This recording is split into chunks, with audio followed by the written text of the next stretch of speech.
Gracias al Señor por esta bendición de poder estar en su casa, no como una costumbre nada más, sino como una necesidad. Lo necesitamos y además lo disfrutamos. ¿Amén? ¿Cuántos dicen amén?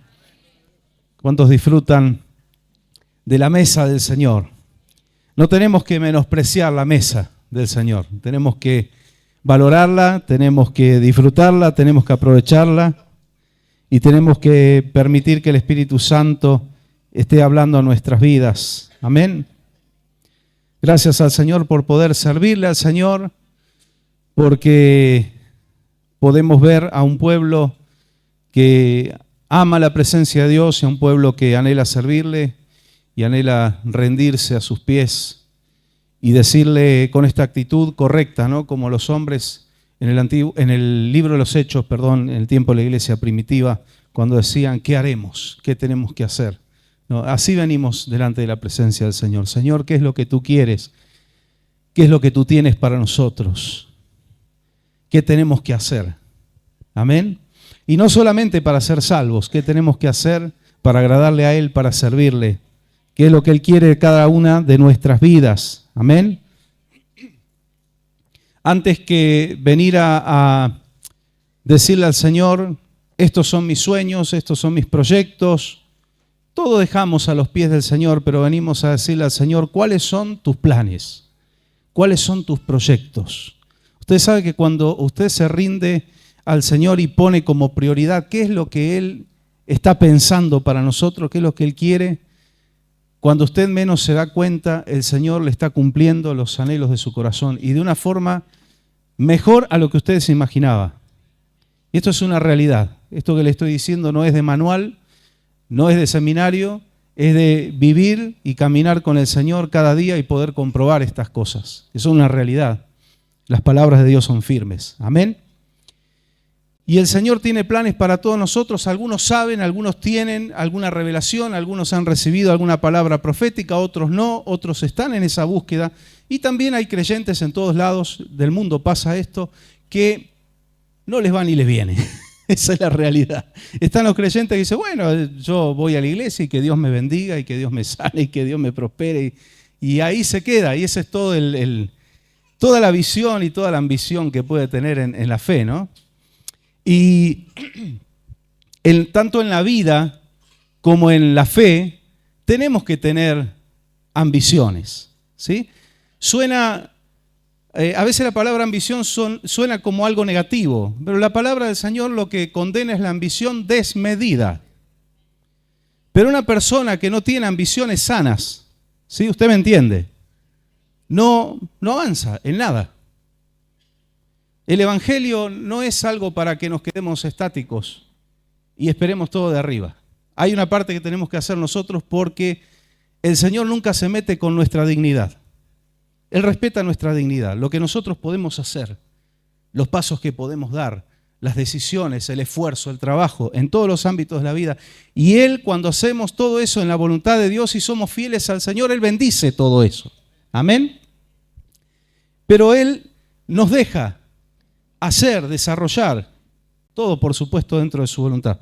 Pero tenemos que ambicionar los mejores dones, dice la palabra del Señor.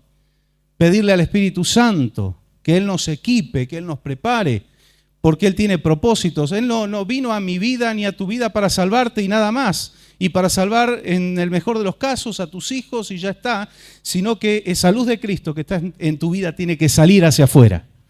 Hay otras vidas que dependen también de tu vida, de tu testimonio, de tu predicación. Amén. De tu trabajo también, del ejemplo que das en la sociedad. Es necesario todo esto. Tenemos que tener sanas ambiciones. Lo que no tenemos que tener es ambición desmedida. Y en la fe también existe esto. Y muchos creyentes en todo el mundo se frustran por la ambición desmedida, aún en las cosas de la fe. Cuando Dios me puso a hacer algo y no estoy contento con esto porque yo estoy para más, yo quiero aquello, eso es ambición desmedida. Si no somos fieles en lo poco, Dios no nos pondrá en lo mucho. Y algunos son impacientes, dicen, pero ¿cuánto tiempo tengo que ser fiel en lo poco? Cuanto más impaciente seas, más tiempo Dios te tendrá allí. Lo voy a decir nuevamente, para entender el concepto. Cuanto más impacientes somos, más tiempo Dios nos tendrá allí. ¿Por qué? Porque no estamos preparados para algo más. El título de esta noche es Madurar para el propósito. Madurar para el propósito. Hay algo que hemos estudiado hace un tiempo atrás y es madurez espiritual y herencia.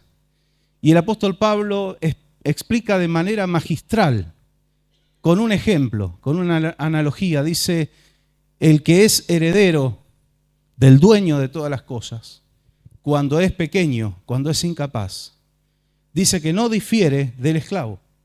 O sea, no se diferencia, es lo mismo. Está en la misma posición. Es el hijo, es el heredero, pero no se despega, no diferencia del esclavo. Y está al cuidado, dice, de curadores, de tutores, hasta que esta persona crece, madura y está preparada para administrar y manejar la herencia que le corresponde. La herencia siempre estuvo a su nombre y a su cuenta, pero todavía no la puede manejar. Pero cuando crece y madura, entonces puede hacerse cargo. Y en las cosas de la fe es igual. Cuando hay inmadurez espiritual, eso nos mantiene, todavía el Señor dice, no puedo entregarte nada. No lo vas a saber manejar. No lo vas a saber administrar. Hay un concepto que tenemos que entender, bien claro.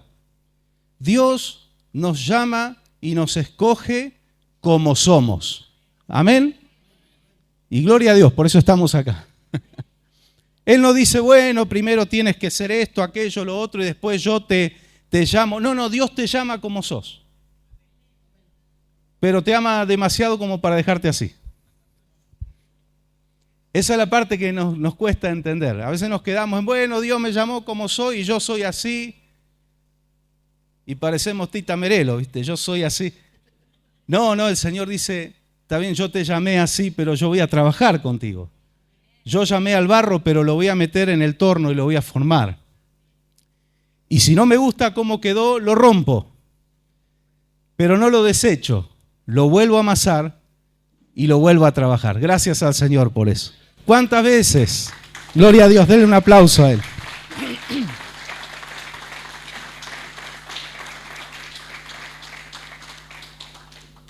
¿Cuántas veces Él nos ha tenido que romper? Pero ¿por qué estás acá? ¿Y por qué estoy acá? Porque nos volvió a amasar. No nos descartó.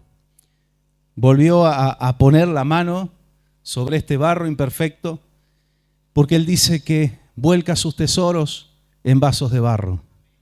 El que se siente una, porcelana sushi, porcelana japonesa, algunos conocen esta marca que era de la aristocracia argentina hace algunos años. Bueno, el Señor no lo puede usar. Dice a mí me gusta trabajar con el barro. Me gusta trabajar con aquel que se siente una simple vasija de barro, entonces yo vuelco mis tesoros allí. Y ese es uno de los puntos con el que el Señor trabaja, que es con la soberbia, con el orgullo, con el yo, con el ego, y Él tiene que dejarnos humildes. Amén. Humilde, que no se asuste. Humilde no es ser tonto, no es ser pavo ahí, que usted sea el felpudo de todo el mundo. No es eso. Yo siempre digo, Dios nos quiere mansos, pero no mensos. Sí, mansos como paloma, pero tenemos que ser despiertos como serpientes. No desgraciados como la serpiente, tenemos que ser despiertos, tener ese reflejo. ¿Sí? El Señor nos equipa y nos da todas las instrucciones en su palabra. Pero hay algo que es cierto, Dios tiene propósitos con todos, con todos. No todos los propósitos se desarrollan en un altar de una iglesia o en una congregación. A veces Dios te prepara aquí para que puedas traer almas a sus pies, que es, si alguien anhela el éxito mayor y la mayor bendición y el mayor logro de un creyente, no son los títulos, sino que es ganar almas para Cristo. ¿Sí? Si alguien me pregunta a mí, ¿quieres ser apóstol y dirigir a todas las iglesias evangélicas del país y de la región o quieres ganar un alma para Cristo? Me quedo con lo segundo y ni lo pienso. Ni lo pienso, delante del Señor se lo digo. Ni lo pienso. Me quedo con ganar almas para Cristo. Pero bueno, Dios a cada uno nos llama para algo. Hay cosas que por ahí no suenan tan espirituales, pero están en la Biblia y tenemos que aprender. Cuando estaban haciendo el tabernáculo, dice, hubo gente que el Señor le dio la unción del Espíritu, los ungió con poder, y si ponemos puntos suspensivos, enseguida vamos a decir, para sanar enfermos, para libertar endemoniados, para levantar a los muertos. No, para trabajar con toda clase de telas, maderas, metales y hacer obras primorosas para la obra del santuario. ¿Alguien conocía este ministerio? Creo que a veces los creyentes tenemos una visión muy sesgada de la multiforme gracia de Dios. Alguno podrá decir, hasta alguno muy ungido puede decir, qué desperdicio de unción. No, le voy a decir que no.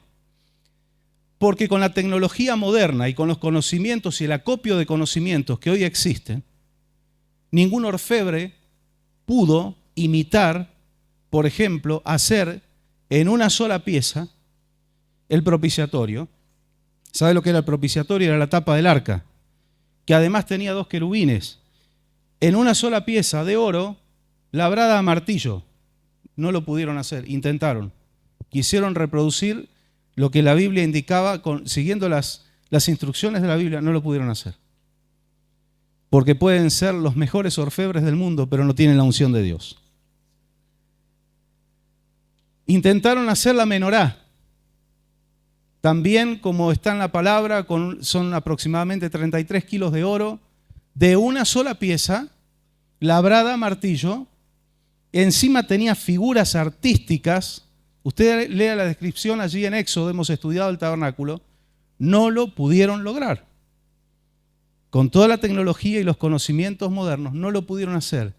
Y usted dice, con razón el Señor les dio una unción especial. Yo no sé qué técnica usaron, yo no sé, Dios les reveló a qué temperatura había que fundir el oro, Dios les reveló todo, porque alguno dirá, para eso necesita unción, es que era para la casa del Señor.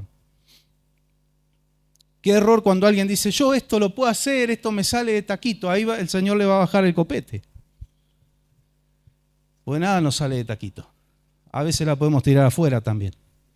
Entonces, cuanto más dependemos del Señor, que Él nos unja para todo. Los que vienen a limpiar el templo, Señor, dame la gracia y la unción de tu Espíritu Santo para hacerlo con unción, no solo con amor y con dedicación, con unción. Trabajamos en la obra y yo siempre oro, Señor, danos tu unción para poder meter mano en lo que es tu casa. Y para lo que hagamos, para atender el buffet de la iglesia, necesitan la unción. ¿Quiere más prueba? La elección de los 7 diáconos, varones llenos del Espíritu Santo, de buen testimonio, varones de fe. ¿Para qué? Para servir la mesa de las viudas. Y otra vez, ¿qué desperdicio de unción para servir mesas? Usted sabe lo que es tratar con mucha gente y ponerse de acuerdo un grupo de trabajo. No es fácil, somos humanos. Necesitamos la unción. Nunca pienses que puedes hacer algo solo, lo que sea, no, pero esto es muy pequeño. Tampoco te menosprecies a ti mismo diciendo, me da vergüenza pedirle al Señor unción para esto. Pídasela. Pídasela. El Señor va a trabajar con nuestras vidas porque Él nos quiere hacer madurar para el propósito. Hay gente que ha recibido palabras proféticas y pasaron años, tranquilo, tranquila. Usted todavía está vivo y respira. ¿Quién le dijo que había un plazo? A veces nosotros sí damos vueltas en el desierto por culpa nuestra, pero hay un día que uno sale también. Porque un día el pueblo de Israel pasó las fronteras y tomó la tierra de Canaán y aprendió muchas cosas. Así que sea como fuera, hay un día que usted va a llegar a la tierra prometida. Amén. Va a llegar a los propósitos de Dios. Cuanto más rápido nos rendimos a Dios, más rápido se desarrollan sus planes, pero Él trabaja con sus tiempos. Hay un siervo de Dios que yo lo suelo mencionar siempre. Anoche estábamos mirando su vida y testimonio de Charles Spurgeon y tengo algunos testimonios lindos, pero lo dejo para otra prédica, para otro tema. Cosas muy hermosas del obrar del Espíritu Santo. El Señor lo llamó cuando tenía 15 años y él a los 16, 17 años estaba pastoreando. Y había gente grande que lo escuchaba y Dios le dio una gracia especial. La gente corría a escuchar la palabra, él presentaba el Evangelio de una forma tan sencilla, pero todos lo entendían y mucha gente recibía al Señor y le preguntaban, ¿qué edad tienes? Menos de 60, decía él. Y Dios lo usaba, pero el Señor lo llevó cuando tenía 57 años. Y hoy uno escucha y dice, joven, Dios sabe todo, Dios tiene sus tiempos. Él llegó a predicarle a miles de personas. Y el ministerio de él era muy similar al de Juan el Bautista. Cuando leemos de Juan el Bautista, dice la palabra que él no hizo ninguna señal. No todos hacen señales. Pero la gente escuchaba y se quebrantaba. El Espíritu Santo obraba, le había dado una unción evangelística para que la gente se humille delante del Señor. La gente empezaba a escuchar a este jovencito Spurgeon y las lágrimas empezaban a correr. Y corrían al altar a entregar sus vidas al Señor.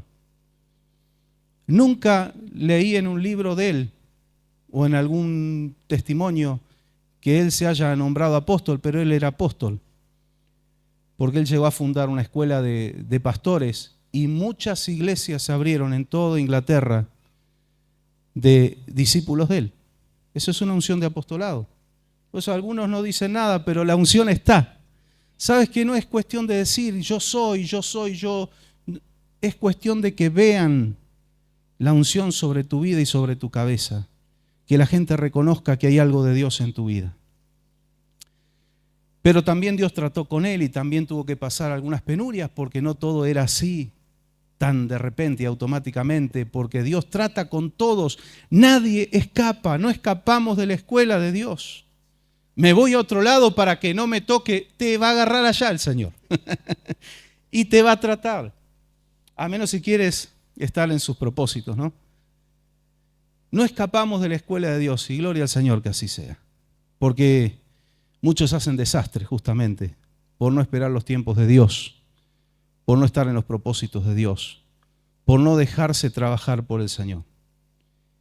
Y si no esperamos los tiempos de Dios, si Él no nos trabaja y no nos madura para el propósito, podemos ser destructivos, podemos dañar muchas vidas.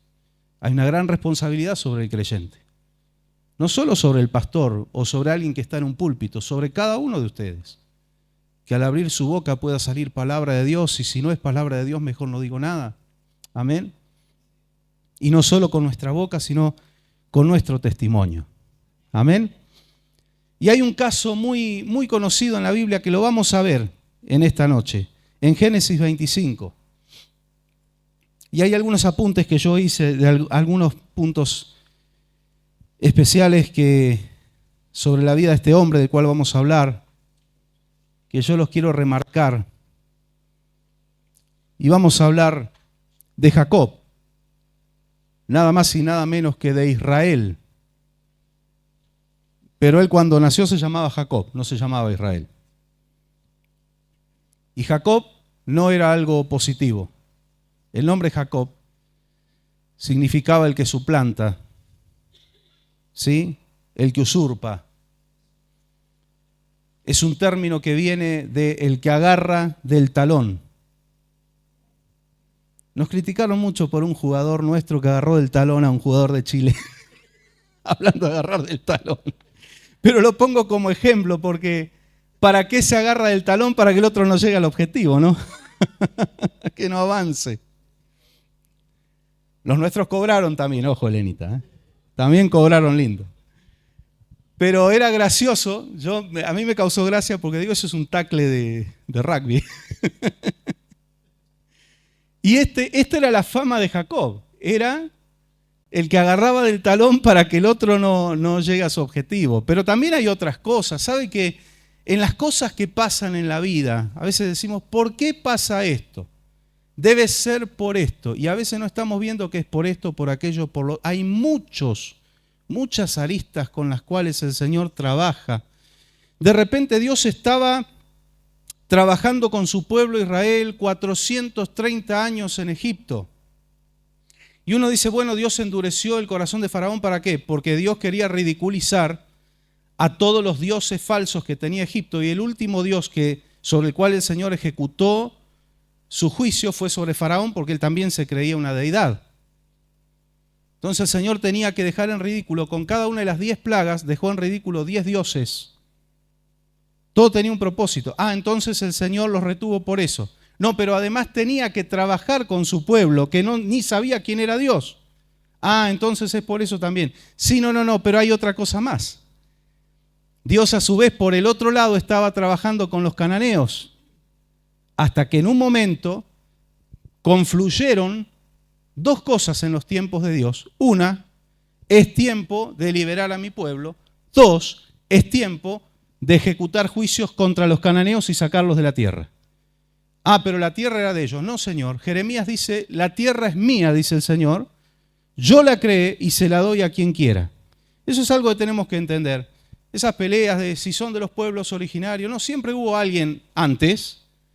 La tierra no es de nadie, la tierra es de Dios. Él nos ha prestado, pero la tierra es de Dios. Y Él se la da a quien quiere. Así que Dios estaba trabajando con los cananeos, ¿cómo Dios pudo ejecutar esos juicios y sacar a esa gente de allí? ¿A usted le parece poco 430 años de paciencia?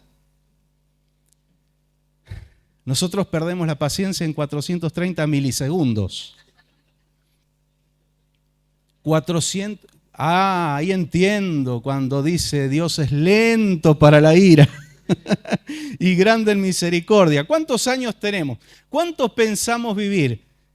Gracias al Señor si le tuvo 430 años de paciencia a los cananeos y a su pueblo también en Egipto, ¿cómo no nos va a tener paciencia a nosotros? No juguemos con la paciencia del Señor. Pero Él es paciente y amoroso. Amén. Así que Él trabaja con muchas cosas. Nosotros a veces vemos una, dos o tres. Dios ve todos los factores. Él sabe por qué esto, por qué aquello. A veces el diablo te frena en algo, pero hay veces que no es el diablo, a veces es Dios. Y uno está ahí sin visión espiritual, diablo inmundo, y el diablo está al costado y dice, yo no estoy haciendo nada. Es el Señor el que no te deja. Balaam, que siempre, cada vez que lo nombro yo lo aclaro por las dudas, por si alguien no lo escuchó, que no era un profeta de Dios, no era un profeta de Israel, Balaam. Un día vamos a hablar de nuevo de este hombre, de este personaje. Balaam era un profeta pagano, pero que Dios tomó el control de su vida y le dijo, no vas a maldecir a mi pueblo y vas a decir lo que yo te diga, y él tuvo que reconocerlo a Dios, pero él no era un hombre temeroso de Dios. Y Balaam estaba yendo al mal propósito que tenía, que era maldecir a Israel, y su burrita le pegaba la pierna contra las pircas, lo voy a decir así para que lo entendamos nosotros. ¿Vio esos límites hechos con piedras? Había viñedos de los dos lados del camino y había como unas pircas, unos límites de piedra, y la mula lo llevaba, le estaba pegando una pelada de rodillas espantosa.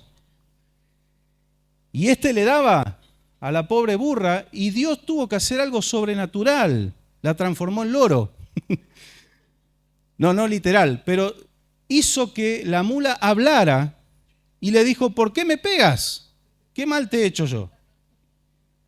Yo ni me hubiera quedado a discutir con la mula. O sea, cuando dijo, yo hubiera estado a 1 kilómetro corriendo más o menos.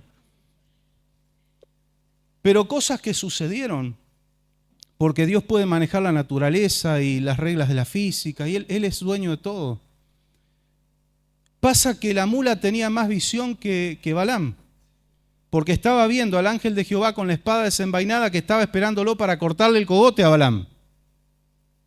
Y hasta que el Señor le tuvo que mostrar de lo que la pobre burrita le estaba librando. A veces no es el diablo, a veces es Dios que dice stop, que dice no, aquí no.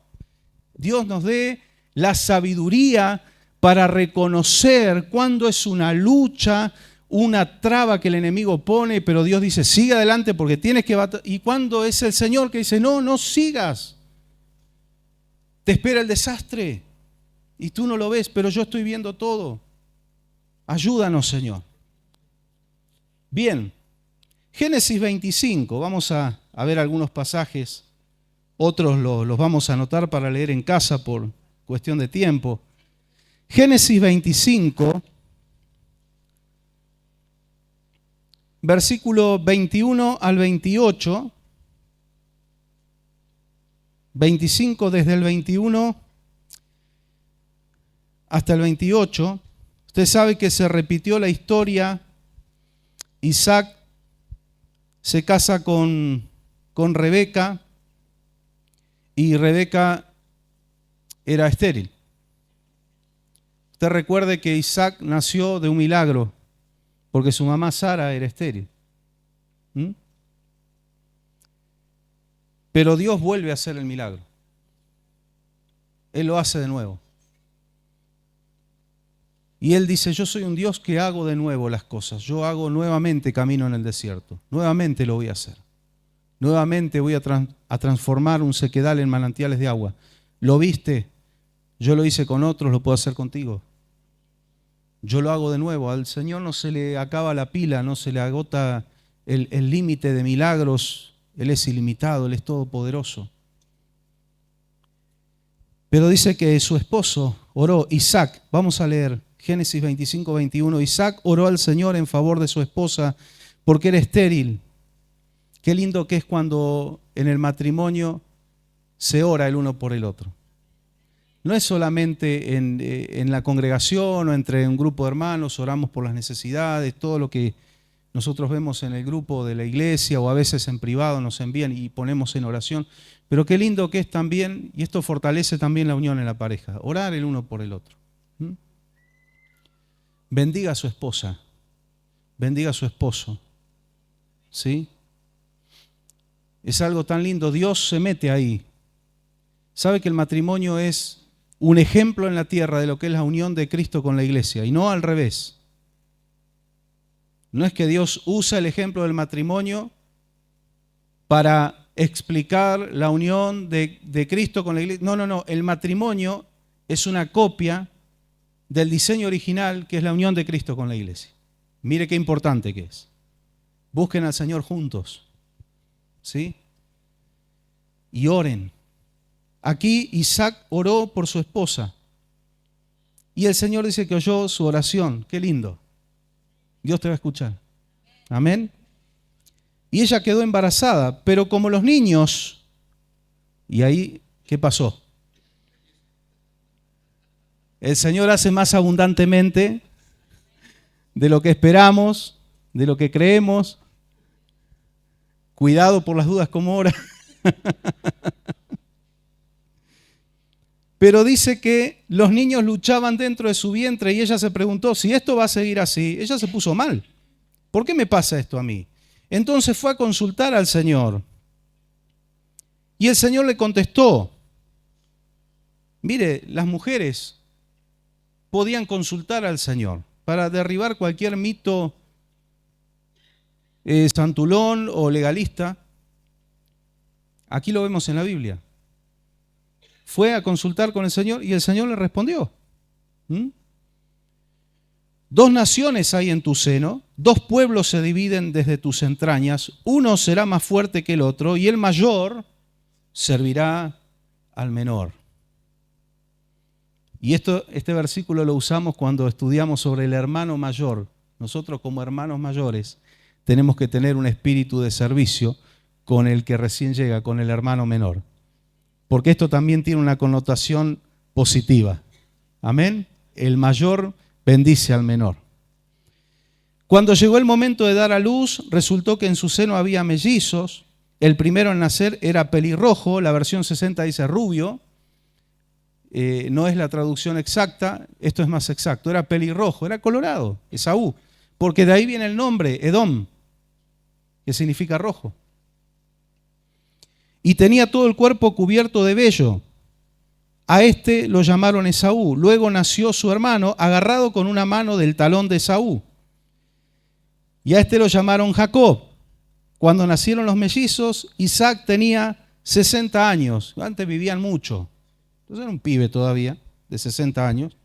Y los niños crecieron, y Esaú era un hombre de campo, y se convirtió en un excelente cazador, mientras que Jacob, vaya prestando atención, era un hombre tranquilo, la versión 60 dice quieto, que es un eufemismo de flojo.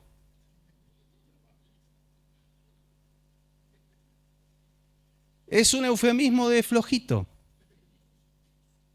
Tranquilo, como decimos, como agua de tanque. Y ahí hubo un problema. Y dice que prefería quedarse en el campamento. O sea, no le echemos todas las tintas al pobre Esaú, que fue bastante necio, pero tenía actitud, el tipo salía a cazar. A algunos acá les gusta cazar. ¿Dónde está Richard? Está afuera, ¿no? A vos te gusta también.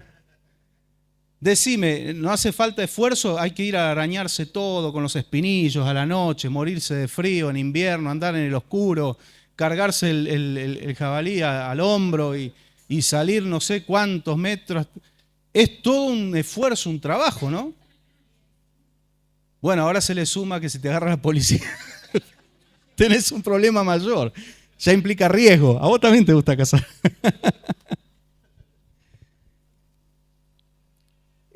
Hay que ir a poner el lomo. Es lindo cuando uno los ve llegar ahí, trajo carne, pero tuvieron que apechugarla para poder, y también el riesgo de que un bicho de eso no te case a vos.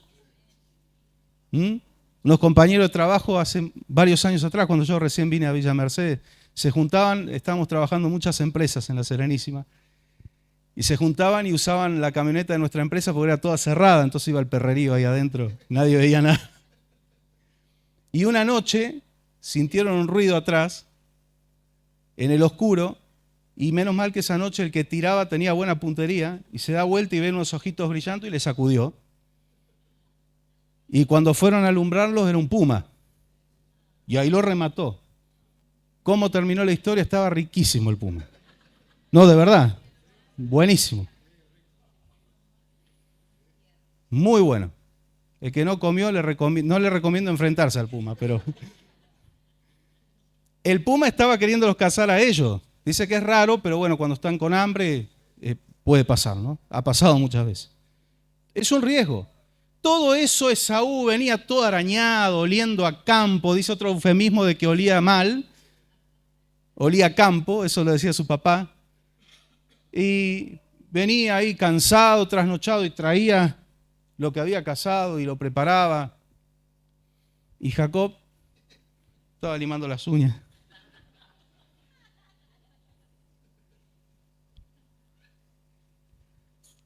Qué lindo que la Biblia no esconde nada, la Biblia no crea héroes de bronce, la Biblia muestra todo porque la Biblia nos enseña y el Espíritu Santo nos habla de que Él usó hombres y mujeres imperfectos que tenían sus cosas, aún los héroes de la fe tenían sus cuestiones. Y dice que el versículo, escuche esto, el 28, Isaac quería más a Esaú porque le gustaba comer de lo que él cazaba, pero Rebeca quería más a Jacob. ¿Está bien eso? No, no está bien. Pero Isaac y Rebeca eran humanos y estaba ese favoritismo que a veces, no siempre, a veces está. Y casi yo diría que es parte del comportamiento humano, ¿no? Y ahí estaría Isaac, no, este vago, mira, huele a perfume todo el día y este viene del campo y encima me cocina y me da de comer. Pero Jacob era el más querido y aniñado por Rebeca. Era lo que conocemos como el nene de mamá. Ahora aquí vimos una palabra profética. El Señor dijo, hay 2 naciones en tu vientre, y dijo que el mayor, que era Esaú, iba a terminar siendo servidor del menor y que el menor iba a ser la nación más poderosa, que hoy es Israel. Mire lo que Dios puede hacer de un nene de mamá, pero no lo hizo en esa condición. Y eso es lo que vamos a ver, madurar para el propósito. podemos decir, hubo una palabra profética sobre la vida de Jacob desde antes de nacer. Juan el Bautista, dice, fue lleno del Espíritu Santo desde el vientre de su madre y tuvo palabra profética desde antes de nacer. Pero luego, si seguimos avanzando en la historia, en el capítulo 28, versículo 10 al 22 del Génesis, si usted lo quiere anotar para leer en su casa, también ahí vamos a encontrar que Jacob recibe una palabra profética, una promesa de Dios en Betel. 28, 10 al 22. En Betel, te voy a dar esta tierra.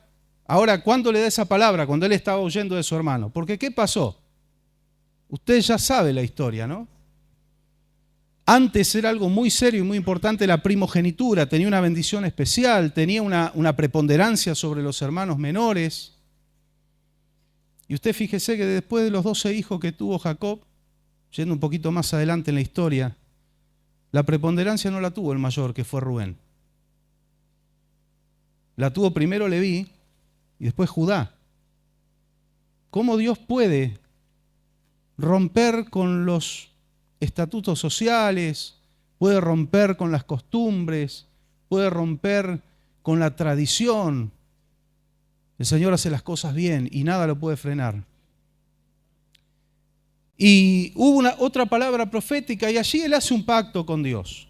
Y le dice, si tú me das pan y me guardas en este viaje y me das vestido para vestir, si tú me acompañas, entonces tú serás mi Dios y de todo lo que tú me des yo te voy a dar los diezmos. Y eso fue antes de la ley. Eso fue por revelación, igual que lo había hecho su abuelo Abraham. Pero él hace un pacto cuando está saliendo porque pasó lo siguiente. Vamos a repasar la historia. Un día él está haciendo un guiso, sé que cocinar le gustaba, de lentejas, dice la Biblia. Hoy comí un guiso de lentejas, estaba buenísimo. Cierro paréntesis y sigo. Ya les di envidia, voy a seguir ahora. No, mentira, es broma. Era un guiso de lentejas y llega su hermano Esaú, cansado, hambriento y no había agarrado ni una vizcacha, nada, no había agarrado nada. Una mala caza y viene con que le crujen las tripas y lo ve y siente el olorcito y le dice a su hermano, convídame un plato de tu guiso. Y aquí encontramos otra característica de Jacob. Era ventajero. Ajá, ¿querés el guiso? Vendeme tu primogenitura. Y aquí vemos una característica de Esaú, era pavo. Era esforzado pero pavo. Sabe que no es solo lomo, hay que tener inteligencia también. ¿Sí? Y bueno, Esaú en ese momento dice, me voy a morir de hambre, ¿para qué me...? No se iba a morir de hambre por unas horas, pero él dice, me voy a morir de hambre, ¿para qué me sirve mi primogenitura? Sí, bueno, pero con juramento, le dice Jacob. Ok, te juro que sí, cuando... La primogenitura es tuya, dame acá, venga para acá, el platito de lenteja, le dio pan, todo. Comió, bebió, se levantó y se fue. Pero después vino el tiempo de recibir la bendición. Y aquí está el problema de Esaú, el que no valora la bendición de Dios. Y que después dice, me la quitaron. No lo cuidaste. Dice la palabra, y es categórica, fue así como Esaú menospreció su primogenitura. Jacob aprovechó. Por eso digo, no es una cosa, son varias cosas que confluyen. Y luego Jacob tiene que utilizar un método engañoso. Y a veces viene una palabra de parte de Dios a nuestras vidas y queremos llegar hasta ese propósito, pero por nuestros métodos, y aquí vamos sacando ya enseñanzas, nuestras fuerzas y en nuestros tiempos. Y Dios dice, no es así. Y ahí la mamá fue cómplice. Dice que Isaac ya estaba anciano y había quedado cieguito.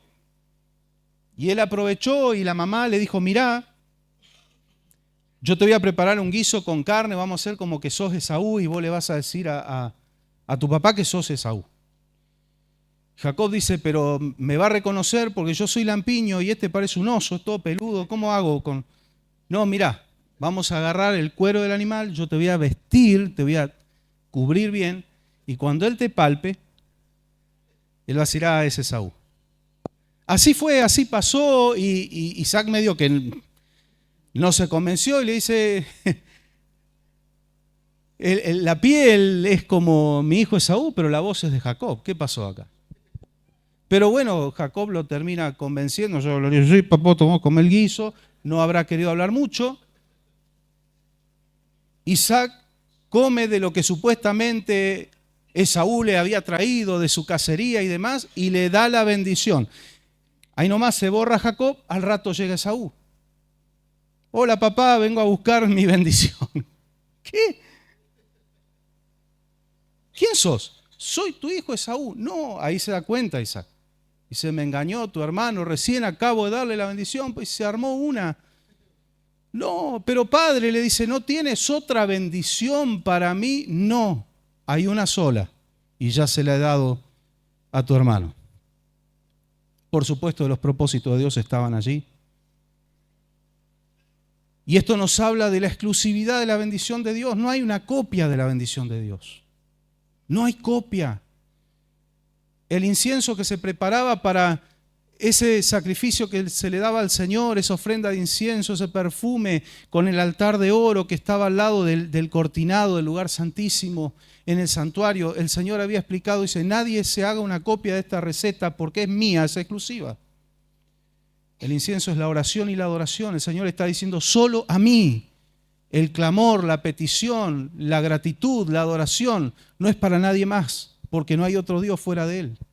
La bendición de Dios es exclusiva. Lo que usted tiene, yo no sé si usted está siendo consciente de lo que Dios le ha dado. No hay otra igual. La que Dios tiene para Andrés no es la misma que tiene para nuestro hermano Luciano, no es la misma que tiene allá para nuestro hermano Damián, no es la misma que... Es una especial para cada uno que Dios tiene. Por eso entre el pueblo de Dios jamás el Señor va a incitar a la envidia, a la competencia. No, porque dice, yo tengo algo especial para cada uno. No se tienen que pelear. En el reino de las tinieblas, los que trabajan con el ocultismo, compiten entre ellos y se matan por el poder. Es terrible. Pero en Dios no es así. Cada uno tenemos nuestro monte para subir y encontrarnos con el Señor y que Él nos dé lo que Él tiene para nosotros, sus propósitos, sus planes. Lo entendió Moisés cuando de repente vino el Espíritu de Dios y había un grupo allí de ancianos que estaban con él y empezaron a profetizar. Y viene alguien y le dice, hacelos callar, acá el profeta sos vos. Y Moisés, despojado de todo egoísmo y de todo individualismo, dijo, ¿qué sientes celo por mí? Dice, ojalá todo el pueblo profetizara. Ojalá. Ojalá de repente el pastor está ocupado y un hermano tiene el don de sanidad y otro que tiene una enfermedad. Hermano, voy a orar por vos, pum, se sana. Gloria a Dios. Porque el Señor tiene su bendición especial para cada uno. Amén. Hay otros que hablan y la gente los sigue, invitan gente a la iglesia y vienen. Y hay otros, habemos otros que nos cuesta un montón a veces. Es la realidad. Soy sincero delante de Dios. A todos mis compañeros de trabajo le he hablado del Señor siempre, los he invitado a la iglesia. ¿Alguno vino alguna vez? Yo sé que eso quedó sembrado, pero me hubiera encantado que permanecieran. Pero hay otros aquí que son fruto de alguien que lo invitó y gloria a Dios. Dios le ha dado la gracia para ganar almas. A todos nos ha dado, pero a algunos es como que resalta más ese ministerio. Y así hay muchas cosas. Dios tiene planes y propósitos. Dios tenía planes con Jacob.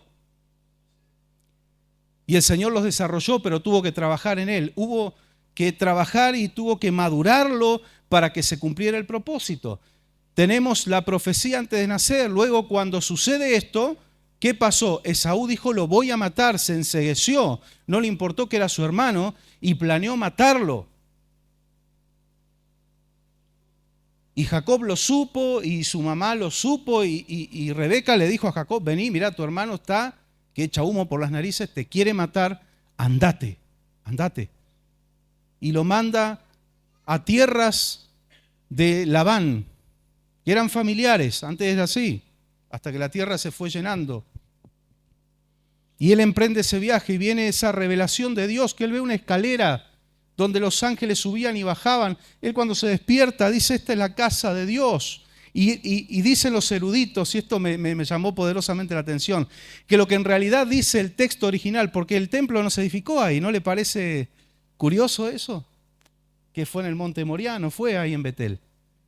Pero él dijo, esto es casa de Dios. Lo que en realidad él dijo, él descubrió el mundo espiritual y dijo, esto es un portal a la casa de Dios que está en el cielo. ¿Y usted sabe quién era o a quién representaba esa escalera? A Cristo. Él es la escalera de Jacob. Él es el que hizo la conexión entre el cielo y la tierra. Él es el que hizo la comunicación con el Padre. Nadie llega al Padre si no es por mí. Jesucristo es la escalera de Jacob. Gloria a Jesús. Gracias, Señor.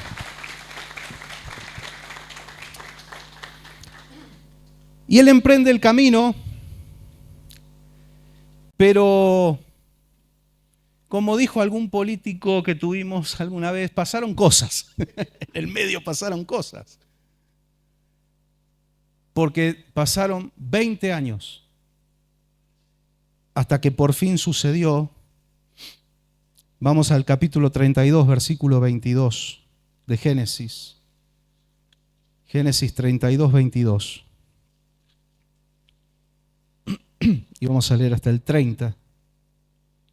Todos conocemos este pasaje, este encuentro maravilloso, extraordinario y hasta extraño, esos encuentros extraños con Dios. Génesis 32, del 22 hasta el 30. ¿Cuándo pasó esto? Cuando ya estaba volviendo Jacob 20 años después a su casa, ya con sus esposas Raquel y Lea, con sus hijos, con sus sirvientes, con todo un montón de animalitos que él había ganado trabajando. Él está regresando con miedo porque ahora tiene que enfrentarse de nuevo a su hermano Esaú. Pasaron 20 años, pero él no sabe qué es lo que hay en el corazón de Esaú. Él no lo sabe. No había WhatsApp, no había Facebook, no había, no, encontré a mi hermano en Facebook. No, eso no existía. No tenía idea de lo que estaba pasando. Y era tal el temor que él tenía que él envía primero a las mujeres, a los niños, él se queda atrás y después envía a los animales, envía regalos y él protege, al revés, él protege a los niños y a las mujeres porque él tiene miedo de que Esaú, con su ejército, porque juntaban gente y tenían ejército, destruyera a su familia. Entonces él protege a su familia y envía primero emisarios que le lleven regalos a ver si podían calmar la furia de Esaú. Y en medio de esa incertidumbre, en medio de ese temor, 20 años más grande, él tiene un encuentro. Dice, aquella misma noche, versículo 22, aquella misma noche Jacob se levantó, tomó a sus 2 esposas, a sus esclavas, a sus 11 hijos y cruzó el río Jaboc. 11 hijos porque todavía no había nacido Benjamín. Y una vez que lo habían cruzado, hizo pasar también todas sus posesiones, quedándose solo. Entonces un hombre luchó con él hasta el amanecer. Y cuando ese hombre misterioso, se dio cuenta de que no podía vencer a Jacob, lo tocó en la coyuntura de la cadera y ésta se le dislocó mientras luchaban. Entonces dijo el hombre, suéltame, que ya está por amanecer, ya raya el alba. No te soltaré hasta que me bendigas, respondió Jacob. Estaba dolorido, estaba cojeando, pero seguía agarrado de aquel hombre misterioso porque reconoció algo, que no era un hombre común. Y de hecho reconoció que ni siquiera era un ángel, era más. Entonces dijo, esta es la oportunidad de mi vida. Aunque me rompa las piernas, yo le clavo las uñas y no se me va, no se me escapa hasta que no me bendice. Perseverancia, persistencia. Pero él no era así, lo había aprendido en esos 20 años. Entonces, ¿cómo te llamas?, le respondió el hombre. Le preguntó el hombre, y me llamo Jacob, respondió. Entonces le dijo, ya no te llamarás Jacob, sino Israel. No solo le cambió el nombre, le cambió el destino. Ya no era el que usurpaba, ahora era su bendición.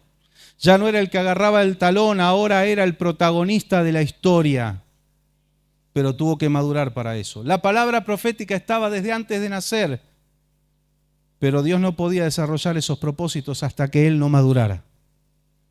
Dios lo llamó siendo un nene de mamá, pero no pudo darle la herencia hasta que éste no creció. No pudo entregarle el propósito que tenía. Ya se lo había dicho, Dios se lo había profetizado, pero estaba todavía verde. Tenía que estar preparado.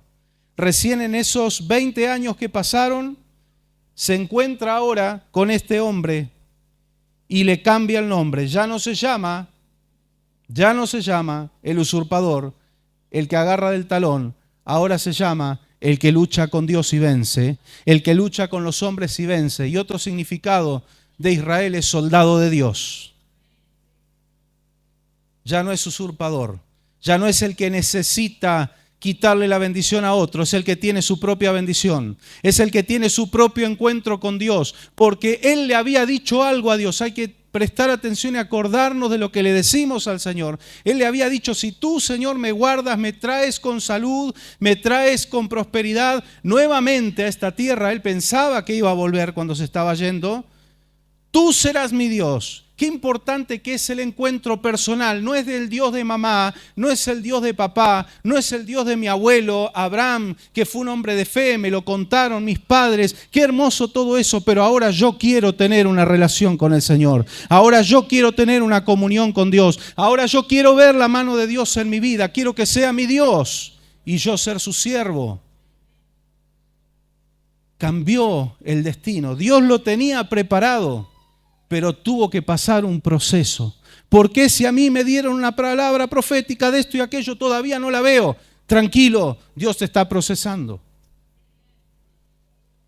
Porque si Dios no nos procesa, vamos a fracasar. Vamos a fracasar. Un piloto, alguien que está estudiando para ser un aeronavegante, tiene que pasar muchos procesos. Tiene que primero ser probado en el simulador de vuelo, tiene que hacer muchas pruebas y después tiene que empezar a volar con un instructor y tiene que tener obligatoriamente una X cantidad de horas de vuelo, que son carísimas las horas de instrucción, para luego tener un pequeño permiso para volar solo en una avioneta, sin llevar a nadie. Y después de muchas horas de vuelo y más pruebas, puede recién pilotear un avión con pasajeros. Y después de muchas horas de vuelo y experiencia, recién puede pilotear un Airbus 380, un avión grande. No es que haga un curso de piloto y me dan un avión. Yo siempre digo, yo me animo a todo. A mí me da un avión, yo me subo.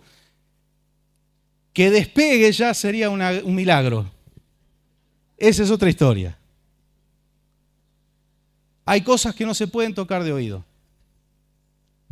Un médico no puede tocar de oído, estudia, se prepara, es un esfuerzo. Un maestro, un docente, aunque hoy se ha desvirtuado mucho, un policía tendría que tener vocación. Hoy muchos han perdido eso, otros la tienen, sí. Pero hay cosas que no se pueden tocar de oído porque son cuestiones de vida o muerte. Y cuando hablamos de los propósitos divinos, son sublimes y es cuestión de vida o muerte. No se puede salir solo porque me animo. No soy un autoconvocado, Dios me llama. Dice la palabra del Señor, nadie toma para sí esta honra, hablando del sacerdocio, sino aquel que es llamado por Dios, como lo es Aarón y sus hijos. Nadie puede tomar estas cosas. Dios te llama, Dios te da y Dios te procesa para eso.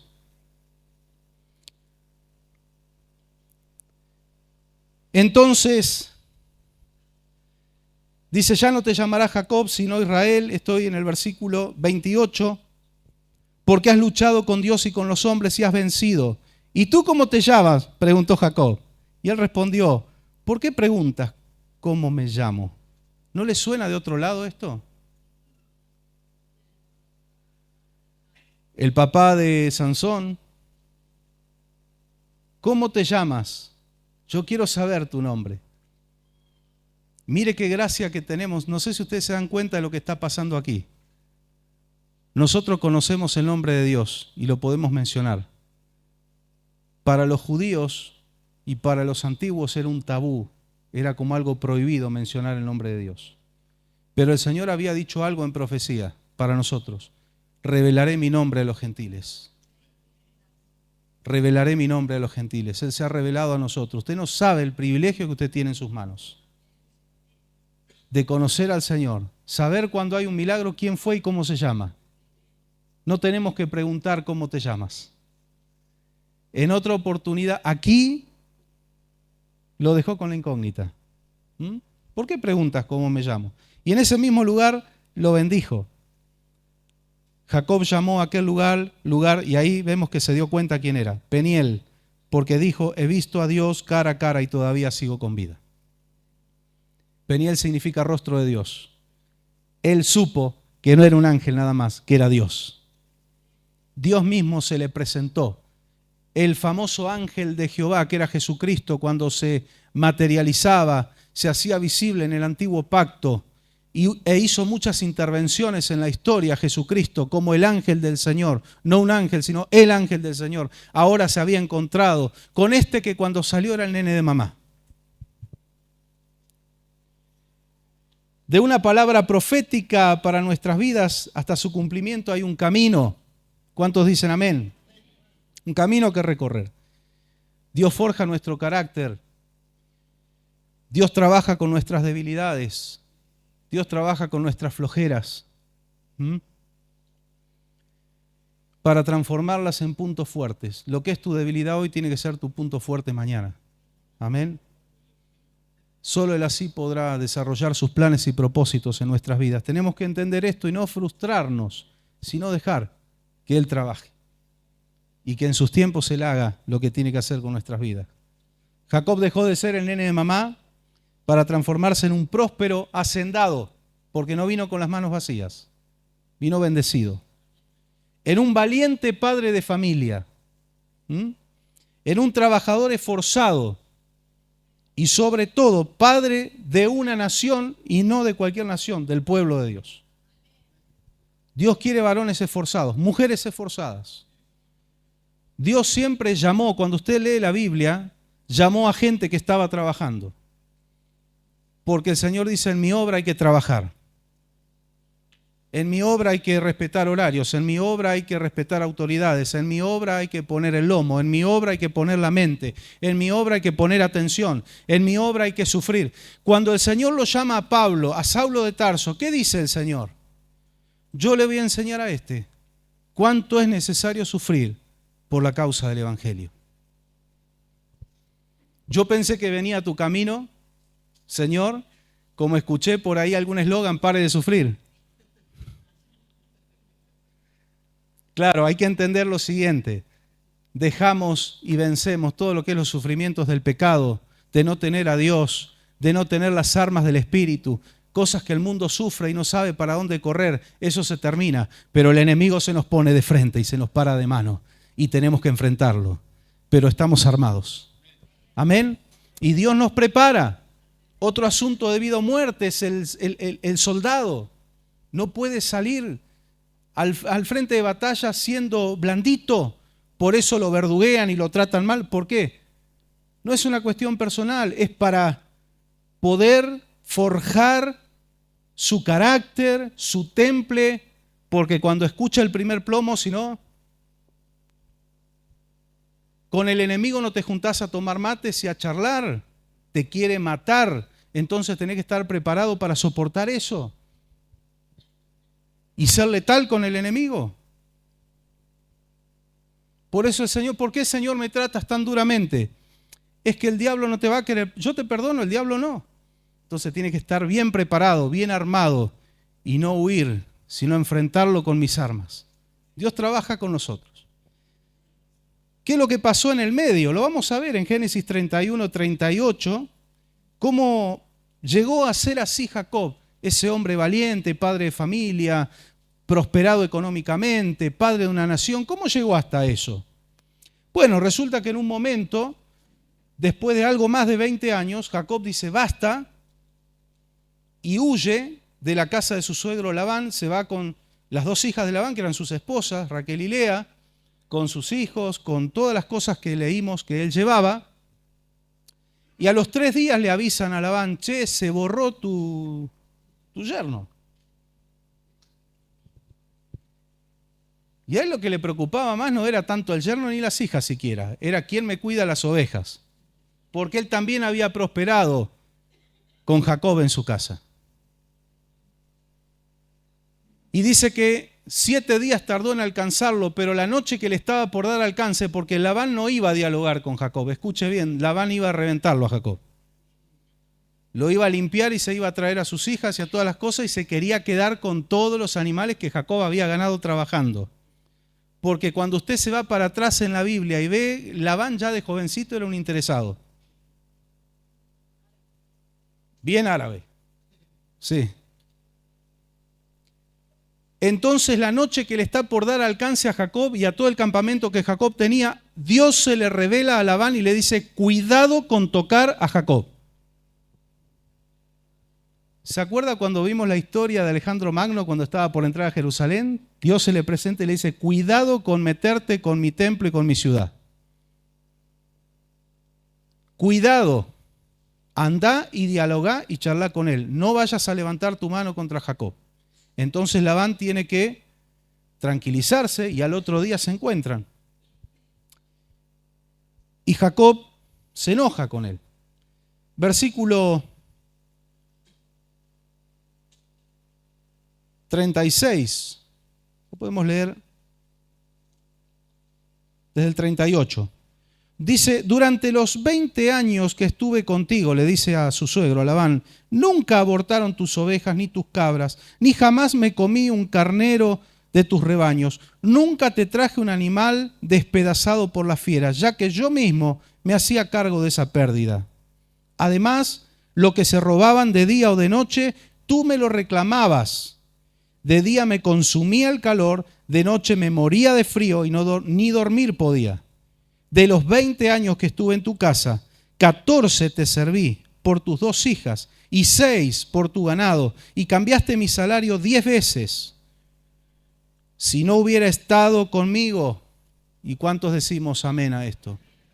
El Dios de mi padre, el Dios de Abraham y el temor de Isaac, el Dios a quien temía Isaac, seguramente me habrías despedido con las manos vacías, pero Dios vio mi aflicción y el trabajo de mis manos, y entonces anoche me hizo justicia. Hasta ahí. Mire todo lo que pasó.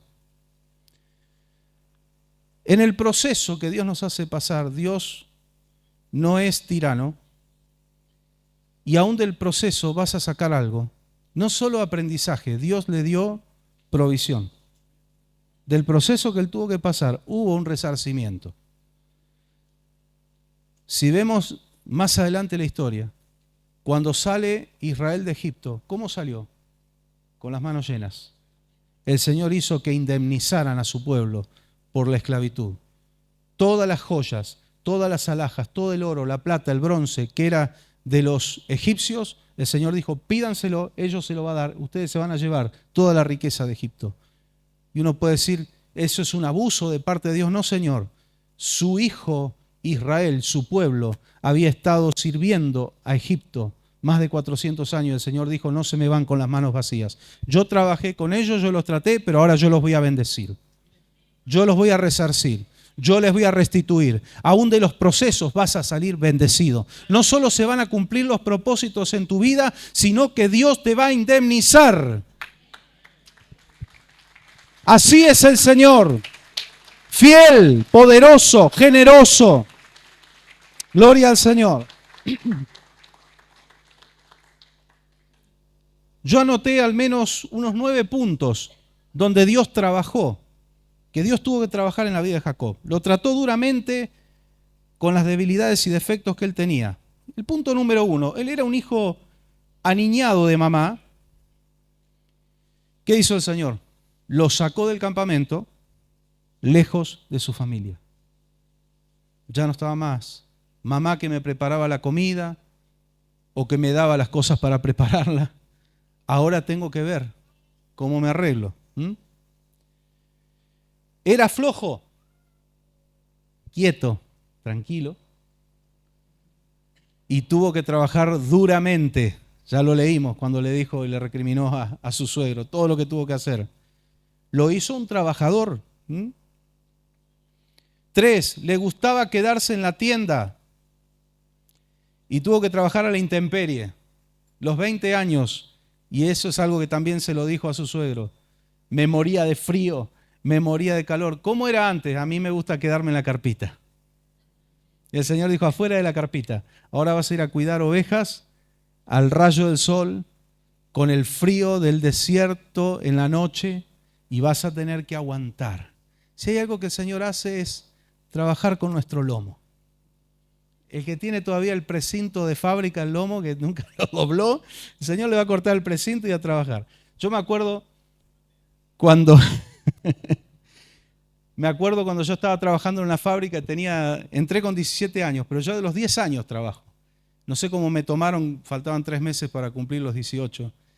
Y me acuerdo que era muy común que antes, ya desde la adolescencia trabajábamos, o desde la niñez, y entró un pibe que tenía 20 años, y todos los mirábamos como el vago, que era su primer trabajo.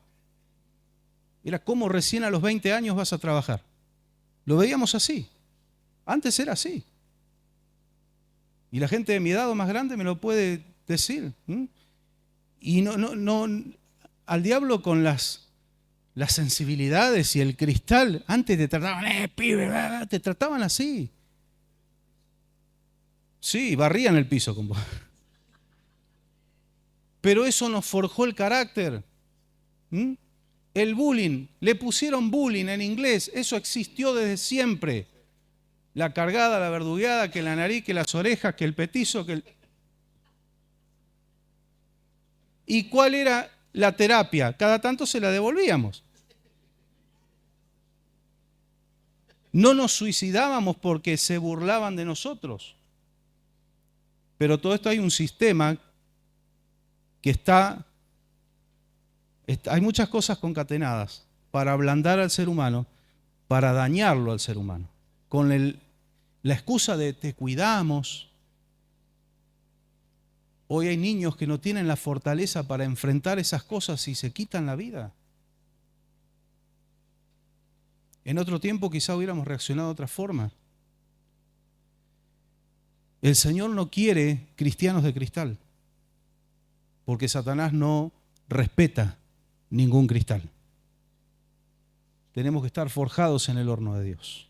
Amén. Así que le gustaba quedarse en la carpita, pero el Señor lo sacó a la intemperie. Otro punto, era ventajero. Ya lo vimos. ¿Y qué le pasó? Tuvo que lidiar 20 años con uno que era más ventajero que él. Le dije, sos ventajero, te voy a poner uno igual o peor para que estén pulseando los dos ahí. Cuando usted lee la historia, fue una pulseada constante. Cómo llegó a ganar todos esos animales que tenía. Labán decía, esto es así, me quedo con esto y le cambio el salario. Por eso él dijo 10 veces, le cambió. No es que le aumentó el sueldo. Yo quiero que usted entienda, no le aumentó nada. Lo que hizo fue cambiarles la regla de juego. Porque Labán quería favorecerse de él nada más. Así que ese fue otro trato. ¿Sos ventajero? Te pongo a luchar con un ventajero. Otro punto. Él engañó a su padre Isaac. ¿Sí? Lo engañó, se hizo pasar por Esaú y fue engañado por Labán. Porque se enamoró de Raquel, y Labán le dijo, sí, no hay problema, 7 años trabajá por ella y te podés casar con ella. Y resulta que el día de la boda o la noche de la boda, no sé cómo, vieron que venían se tapaban la cara y demás, y algún traguito de más habrá tenido Jacob que no distinguía gato de tigre, y le enchufaron a Lea, pobrecita Lea. Y al otro día se da cuenta el tipo.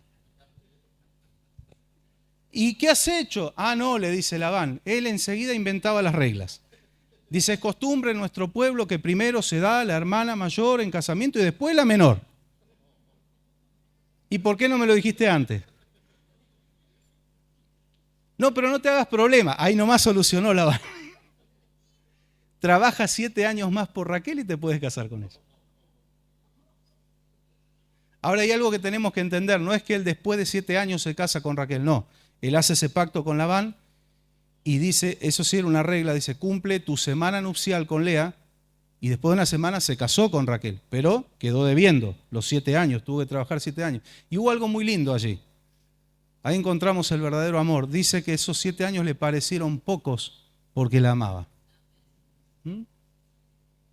Mirá, querida, le voy a hablar a las chicas. Si tenés un novio, chicas solteras, y hay alguna que esté escuchando, mirando por allí, que te pasa factura de lo que van a comer o te lleva a algún lado y te cobra la nafta, no es tu novio, es tu remisero.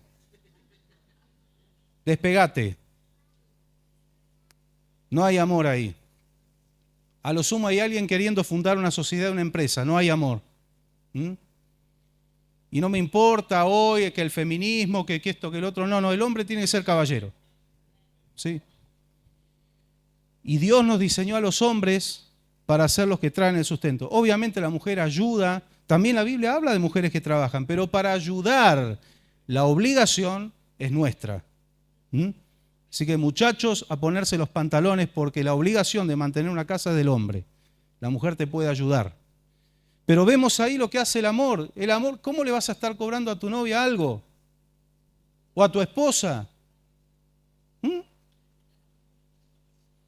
Yo recuerdo una vuelta tenía un compañero que era muy, muy bromista. Es verdad, esto no es un cuento, es una realidad. Se había roto el vehículo de la empresa y fuimos a trabajar con un remis y nos bajamos del remis. En ese momento era el 1 a 1, le dice al remisero, mi compañero, ¿cuánto es? 4 pesos. Toma 2. Y el remisero se lo quería comer. ¿Cómo 2?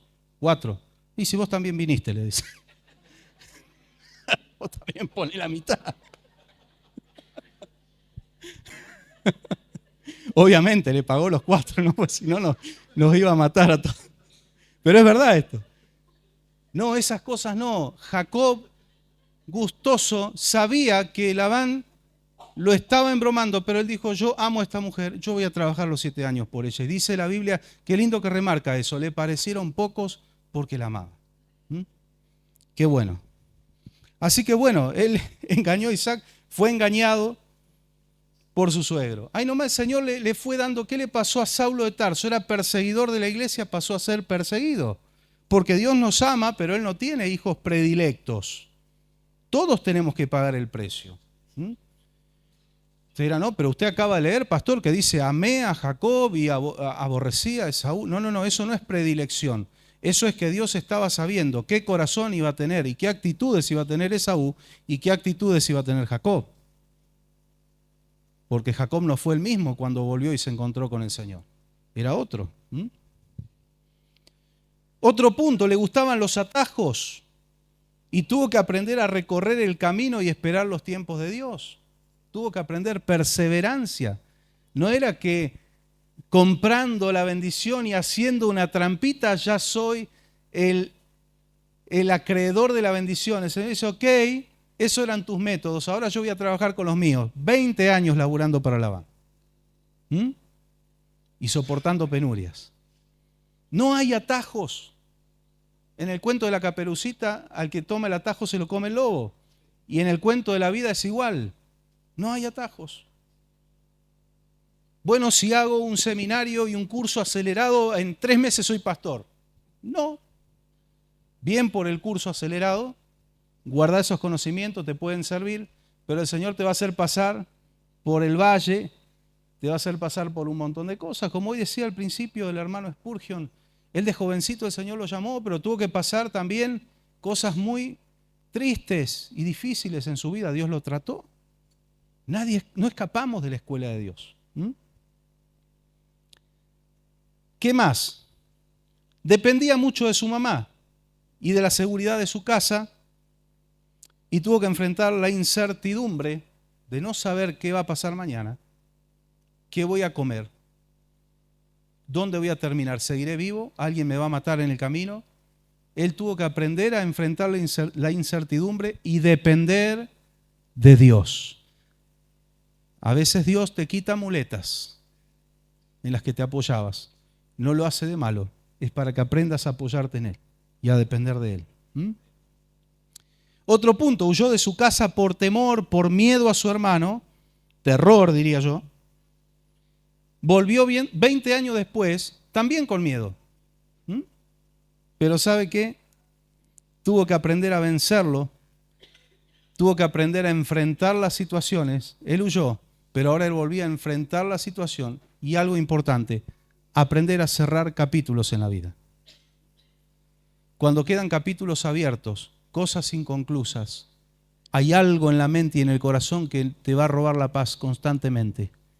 Y el Señor dice, enfrenta la situación y cierra este capítulo para poder pasar algo nuevo. Hay cosas por las cuales luchar, esto también tenemos que aprender a discernirlo. Cosas por las cuales tenemos que luchar, pero hay cosas que el Señor dice, basta, cierra eso.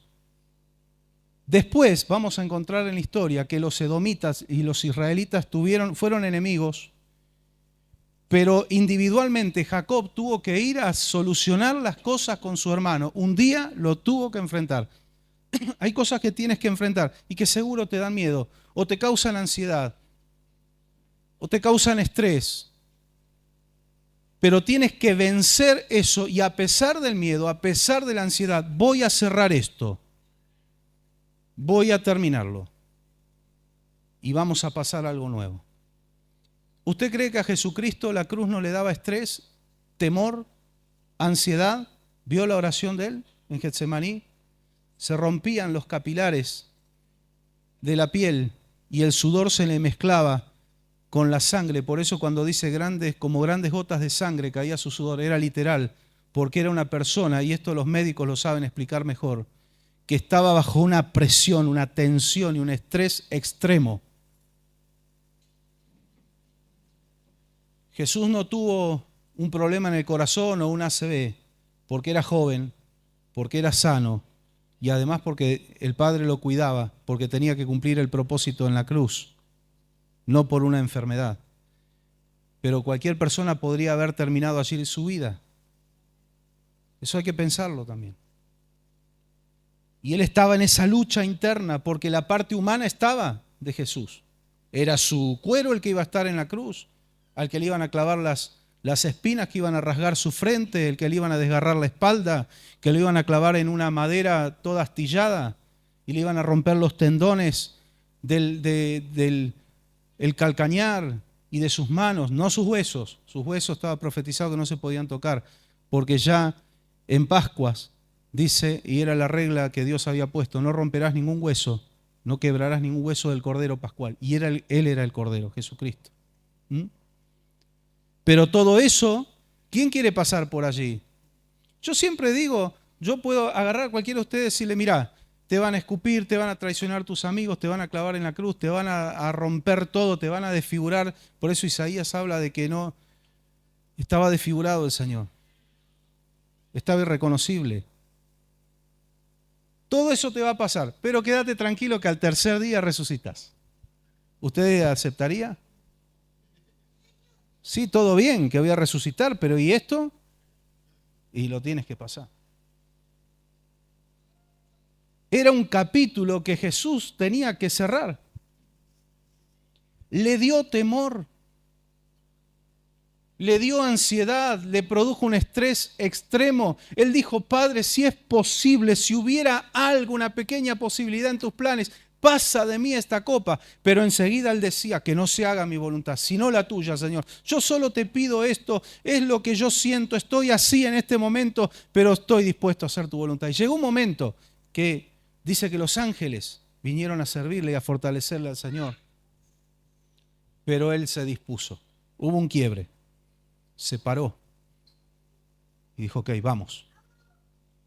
Y llamó a sus discípulos que se habían quedado dormidos, que él había pedido, oren por mí, ayúdenme, apóyenme en oración. Se durmieron. Dice, ya viene, se acerca el que me entrega. Y él fue y los enfrentó. No quiere decir que somos héroes de bronce, que nunca tenemos miedo, que nada nos produce terror. Yo soy el ungido de Jehová. No, a veces tenemos ganas de salir corriendo.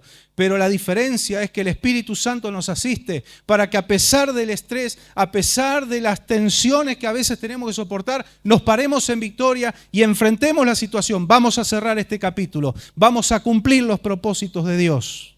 No va a haber victoria hasta que no salgamos del Getsemaní. El Getsemaní es un trato de Dios, pero luego hay que salir y hay que hacer lo que hay que hacer. Hay que hacerlo.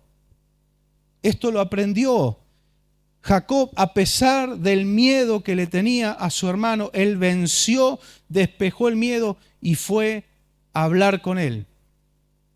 Dios había trabajado en el corazón de Esaú y él se encuentra que Esaú no lo quería matar. Pero aún así, él no confió. Se abrazaron, comieron juntos, se amistaron.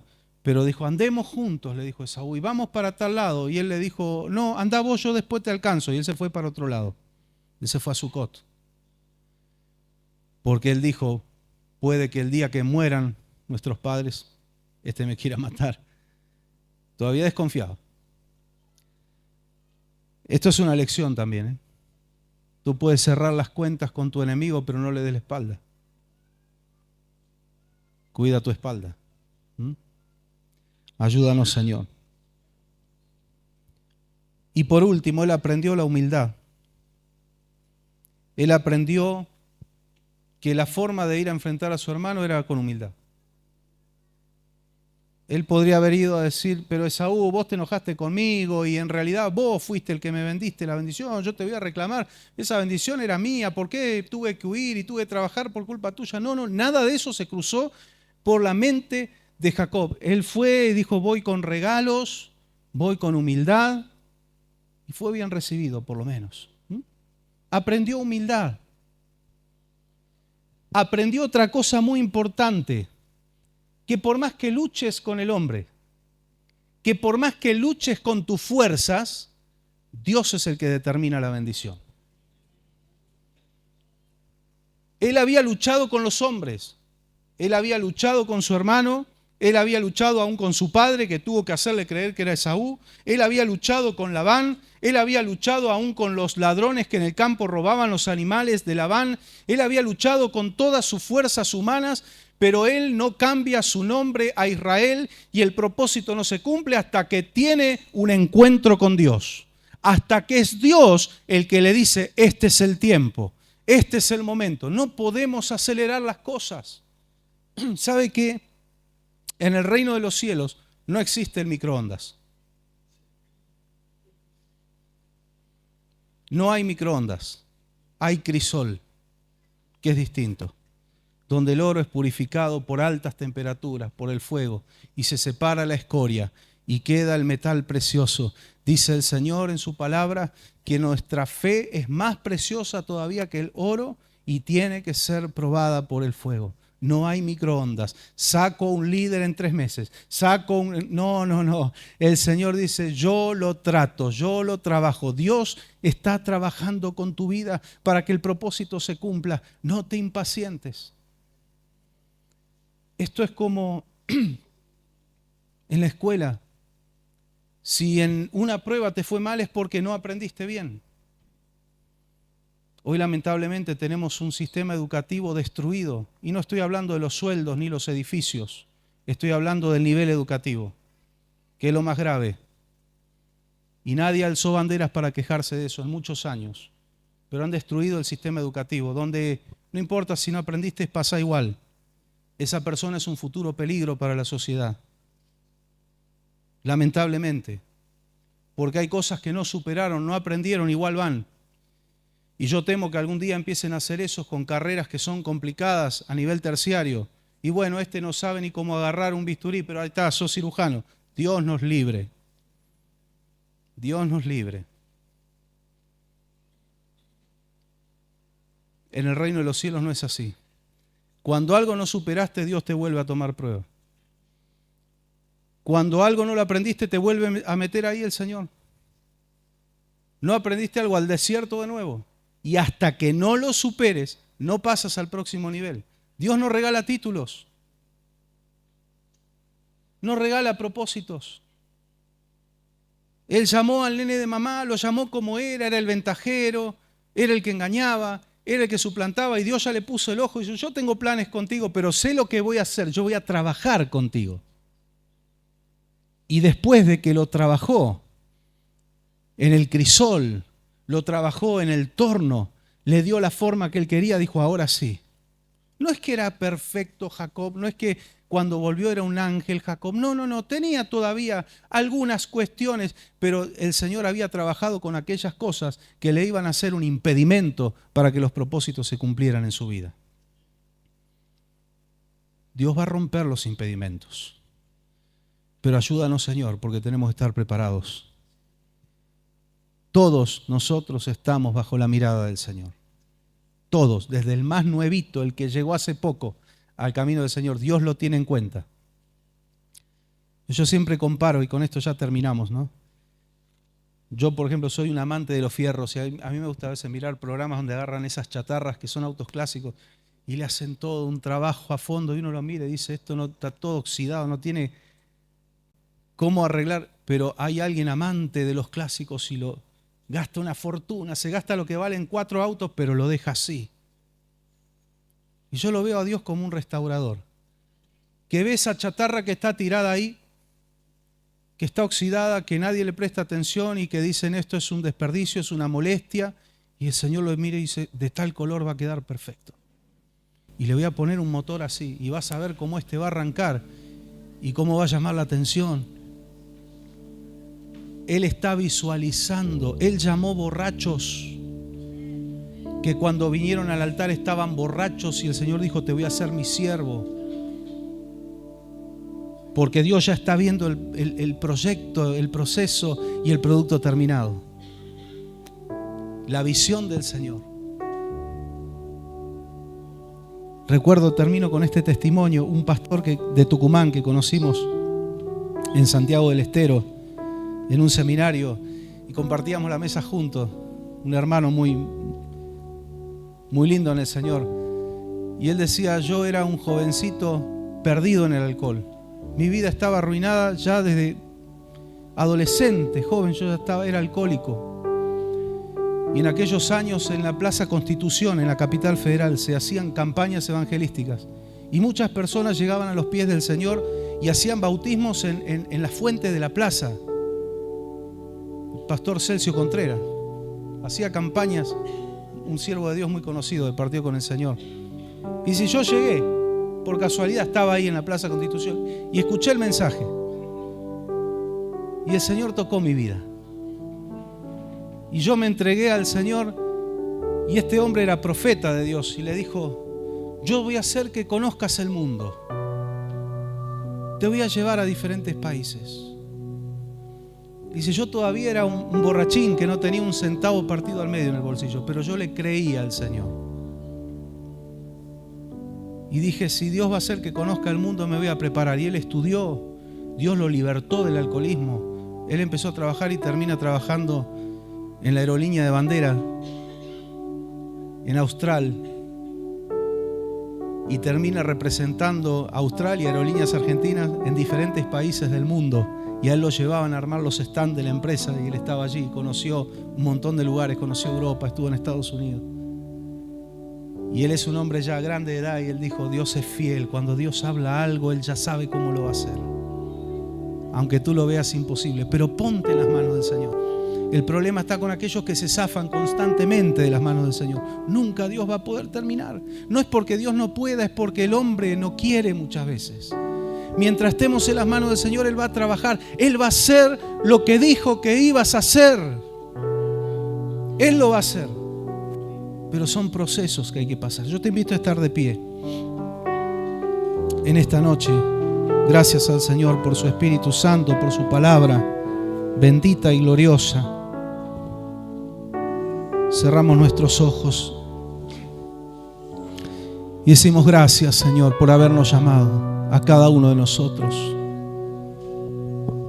Gracias, Señor, por tu misericordia, porque así como estaba, tú me viste y me llamaste. No miraste mis defectos, mis errores, los impedimentos que podía haber. Me vistes con ojos de amor y de misericordia. Dale gracias al Señor. Nadie es menos importante que otro para Dios. Dios no te está mirando ni por tu nivel académico, económico. No te está mirando por ninguna cosa que el hombre a veces mira y hace diferencias. Él te mira por tu corazón. Él está viendo corazones. Corazones dispuestos para con el Señor, para servirle, para adorarle, para rendirse a sus pies y decirle: Señor, cumple tus propósitos en mi vida, lo que tú quieras hacer. Tú puedes levantar tu mano al cielo si tú eres de aquellos que está dispuesto, dispuesta a decirle: Señor, no me voy a escapar del crisol de la prueba hasta que tú no me saques purificado, fortalecido, valorado. Señor, trabaja en cada vida. Trae discernimiento en el Espíritu, Señor. Quita toda incredulidad, quita todo temor, toda frustración. Todo lo que el enemigo quiere venir a sembrar en las mentes para engañar, para frenar. Señor, dales inteligencia, sabiduría y discernimiento a tus hijos para no caer en las trampas, en las tentaciones del enemigo, para truncar propósitos. Señor, dales vista, visión espiritual. Como dice tu palabra, el avisado ve el mal y lo esquiva. Que podamos ser avisados por ti, Señor. Que ninguna de las trampas que el enemigo tiende en el camino de tus hijos surja efecto. Líbranos de todo engaño del enemigo y ayúdanos a movernos conforme a tu perfecta voluntad, Señor. A dar los pasos que tú quieres que demos, a estarnos quietos cuando tú nos frenas. Señor, ayúdanos, bendice a tu pueblo. Señor, mira cada necesidad, desde lo más importante, lo más profundo, lo espiritual, pero también, Señor, las necesidades de la salud, del cuerpo, las necesidades económicas, el trabajo. Señor, abre puertas de bendición para tu pueblo y dales la sabiduría para ser buenos administradores, para cuidar lo que tú les das y ser fieles contigo, para que tu bendición pueda derramarse sobreabundantemente y nada ni nadie pueda arrebatar lo que es nuestro. Que el devorador quede, Señor, fuera de nuestras vidas, fuera de nuestra economía, porque tú has prometido pelear por nosotros contra el devorador. Que ningún espíritu inmundo tome partida. Señor, si hay puertas abiertas que se cierren en las vidas, Señor, puertas de incredulidad, puertas de pecado, cerramos en el nombre de Jesús. Señor, nos humillamos ante ti, pedimos perdón a ti, pero que el diablo no tenga por dónde entrar. Que podamos caminar en tus propósitos, que se cumplan tus propósitos. Unge nuestras vidas, unge a tu pueblo con tu Espíritu Santo. Capacítanos, Señor, y ayúdanos a ser transformados, a aprovechar cada lección en el proceso, en la vida. Que podamos ser como fue Jacob.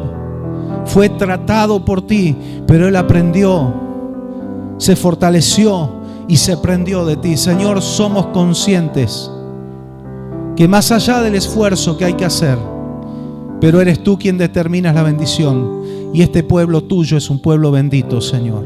Este pueblo tuyo es bendito y nadie puede maldecir lo que tú has bendecido. Señor, te damos gloria, te damos gracias, te damos honra en esta noche, en el nombre poderoso de Jesús. Amén, amén y amén. Gloria a Dios. Dale un fuerte aplauso al Señor. A ti sea la gloria, Señor. A ti sea la honra. A ti sea la alabanza y la adoración. Bendito, bendito, bendito, bendito. Padre, Hijo, Espíritu Santo. Gracias, Señor. Gloria a Dios. Dios es poderoso. Seguimos orando y creyendo por nuestros hermanos que están pasando momentos de dificultad, de pruebas en su salud, por aquellos que están enfermos, y le encargo la oración. Bueno, algunos publican en el grupo, así que estemos orando por todos los que están enfermos. Le pido oración también por mi hija Betania, que estaba por venir, pero estaba con fiebre y con mucho malestar. Ella quería venir igual, pero bueno, le dijimos hacer reposo, hija, y bueno, les encargo la oración. Y así orando por todos, Hay algunos hijitos también de hermanos nuestros que están en esta situación, pero el Señor nos va a sacar en victoria. El Señor nos va a sacar en victoria a todos. Amén. Estamos confiando, orando por los siervos de Dios también. Amén. Orando por los pastores Raquel, Juan Carlos también, que el Señor complete su obra de sanidad. Así orando unos por otros. Dios les bendiga ricamente. Salúdense, tengan un tiempo de comunión juntos. Dios bendiga a todos los que nos están mirando desde diferentes lugares de Argentina y del mundo. Bendiciones. Amén. El miércoles estamos aquí, no se pierdan. Miércoles tenemos nuestro encuentro a las 20 horas. No falte, venga a escuchar una palabra poderosa del Señor. Amén. Amén. Gloria a Dios.